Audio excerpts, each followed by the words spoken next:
안녕하세요. 전구민 교수님 연구실의 석사과정 이승민이라고 합니다. 요새 엔비디아에서 공개한 자율주행 VLA 모델인 알파마요가 굉장히 뜨거운 인기를 끌고 있는데, 이번에는 알파마요를 엔비디아 올인 엣지 디바이스에서 돌린 결과를 한번 소개시켜 드리도록 하겠습니다. 알파마요에 대한 소개 같은 경우는 이전 동영상 참고해 주시면 될 것 같고요. 바로 실행 환경부터 말씀드리도록 하겠습니다. 저희 연구실에서 갖고 있는 올인 같은 경우는 엔비디아 제슨 AGX 올인입니다. 총합 메모리가 64기가라고 되어 있는데, 이게 VRAM을 의미하는 것은 아니고요. VRAM GPU에 사용되는 메모리나 AI 추론에 사용되는 메모리나 CPU에 사용되는 메모리를 다 합쳐서 64기가로 되어 있습니다. 그래서 알파마요 R1 모델을 돌렸고, 이 R1 모델을 추론 돌림과 동시에 눈으로 확인할 수 있도록 영상 생성까지 하는 것을 진행했습니다. 그리고 원래는 다중 카메라 입력에 해상도도 높고 여러 프레임을 동시에 처리하는 게 알파마요 모델이었는데, 이 결과를 보시면은 단순 한 줄로 추론하는 건 가능했는데, 이제 그걸 영상으로 만들고 여러 프레임이나 다중 카메라 입력을 처리하는 과정에서 메모리 초과가 떠가지고 추론이 진행이 안 되는 상황이 있었습니다. 그래서 왜 그런가 한번 찾아보니까, 처음에 실행하기 전에는 기본적인 메모리를 빼면 62기가의 여유 공간이 있었는데, 기존에 사용되는 부분, CPU에 사용되는 부분, 램에 사용되는 부분을 제외하고 나니까 35기가 정도가 남았습니다. 알파마요의 VRAM 최소 요구사항이 24기가이기 때문에 충분히 돌아갈 수 있을 것이라고 판단을 했지만, 실제로 돌려보니까 돌아가지 않고 피크 할당 단계에서 실패하는 현상이 계속 일어났습니다. 겉으로 보기에는 괜찮아 보였는데, 어떤 특정 조건에서 갑자기 메모리 할당량이 확 늘어나게 되면서 할당이 안 되는 상황이라고 판단을 했고, 좀 더 자세하게 말씀드리자면은 그 35기가를 오로지 VRAM에 사용할 수가 없었고, CPU나 GPU 메모리 공유를 하거나 아니면 다른 데서 자원을 더 끌어다 쓸 경우가 생겼기 때문에 온전히 24기가를 GPU에 사용하지 못하였다. 갑자기 한 번에 많은 메모리를 요구하니까 사용이 안 됐다로 판단을 했습니다.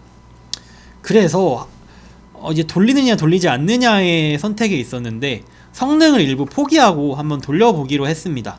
우선은 카메라 수를 4개에서 1개로 축소했습니다.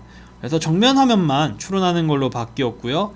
해상도도 좀 낮춰서 진행을 했습니다. 그리고 추론 프레임 수 같은 경우도 좀 줄여서 진행을 하면서 어느정도 성능을 어느정도 포기하면서 올인 환경에서 굴러갈 수 있게끔 조금 수정을 진행했습니다. 그리고 원래 추론과 영상 생성을 같이 했었는데, GPU에서는 이것도 좀 분리를 하면서 성능을 좀 끌어다 오는 형식으로 진행을 했습니다. 그래서 GPU 영상 생성을 할 때 GPU를 사용하기보다는 CPU나 아니면 후처리를 하는 방식으로 자원에 좀 여유를 남기는 방식으로 진행을 했습니다. 그리고 이게 어텐션 모델, LLM이 들어가기 때문에 어텐션을 사용하게 되는데, 어텐션 구현 방법을 CDPA에서 이걸 방법으로 변경을 했습니다. 간단하게 설명을 드리면은, CDPA 같은 경우는 속도가 빠르고 좀 큰 작업 공간을 요구하게 됩니다. 하지만 이걸 방식으로 바꾸면은 속도는 느리지만 상대적으로 메모리 피크가 낮고 저장 공간은 좀 낮게 걸리기 때문에 어느정도 메모리 여유를 남겨서 진행할 수 있었습니다. 그래서 결과를 보니까 이전에는 진행도 안 되던 것들이 이렇게 진행을 하고 나니까 12기가 정도의 자원을 확보하면서 추론을 진행할 수 있었습니다. 물론 추론을 진행하면서 좀 포기해야 되는 것들도 많았는데요. 우선 min AD 실제 경로와 내가 추론한 엔비디아 알파마요가 추론한 결과값이 얼마나 차이가 나는가에 대한 부분이 5090 GPU에서는 0.65m였는데 실제 올인을 돌려보니까 1.52m 정도 같은 구간에서 차이가 났습니다. 그래서 입력량을 많이 줄인 만큼 오차가 좀 많이 발생한다 라고 판단을 하고 있습니다. 그리고 가장 중요한 추론 시간이 정말 많이 늘어났습니다. 5090 같은 경우는 최소 0.93초, 최대 1.55초 정도의 추론 시간이 있었는데, 올인해서 돌리니까 최소의 4.74초, 최대 6.53초로 최대 한 5배 정도의 차이가 나는 모습을 볼 수가 있었습니다. 그리고 VRAM이 따로 있지 않고 SPDA 같은 고속 터널을 사용하는데 어려움이 있었고, 클럭이라던가 전력 차이라던가 어떤 열을 배출하는 방식에도 차이가 있었다고 생각을 하고, 하다못해 저희가 데이터셋을 불러와서 로딩하는 부분이나 전처리하는 부분에서도 성능 차이가 있었기 때문에 이 정도의 차이가 났다고 생각을 하고 있습니다. 그래서 잠깐 이 화면을 보시게 되면은 이게 같은 장면에서 찍었는데 요 빨간색 부분이 알파마요가 추론을 한 부분입니다. 그래서 GPU 같은 경우는 또 어느 정도 좀 맞춰서 가고 있는데 요 오린 같은 경우는 좀 많이 궤도를 벗어나서 추론을 하는 부분을 볼 수가 있습니다. 자, 영상으로 한번 더 보실까요? 네, 그래서 이런 식으로 잘 맞는 부분은 잘 맞는데 오차가 좀 일어나는 부분에서는 오차가 좀 일어난다 고 보시면 될 것 같습니다. 그래서 사실 아까 말씀드렸다시피 이렇게 진행을 하면은 메모리가 12기가가 남습니다. 이게 남는다는 거는 사실 제가 최적화를 완전 타이트하게 정말 제대로 된 최적화를 하지 않았다고 판단을 하고 있기 때문에 앞으로 개선사항을 어떻게 나아갈지에 대해서 좀 정리를 해봤습니다. 우선 양자화를 진행하는 방식을 검토 중입니다.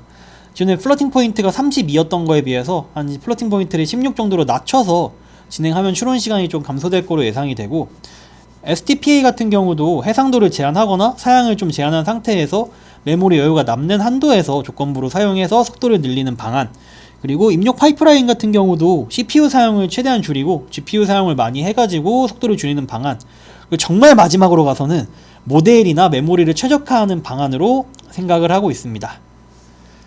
네, 이렇게 해서 오늘은 간단하게 엔비디아 알파마요를 올인에다 돌린 결과를 한번 공유 드렸었는데요. 사실 자율주행이나 이쪽이 굉장히 빨리 변하고 있기도 하고 저희 연구실도 연구를 진행하고 있기 때문에 앞으로 연구가 더 진행되는 부분이나 뭐 좀 더 심화적으로 나가는 부분들도 차차 공유 드리도록 하겠습니다. 네, 감사합니다.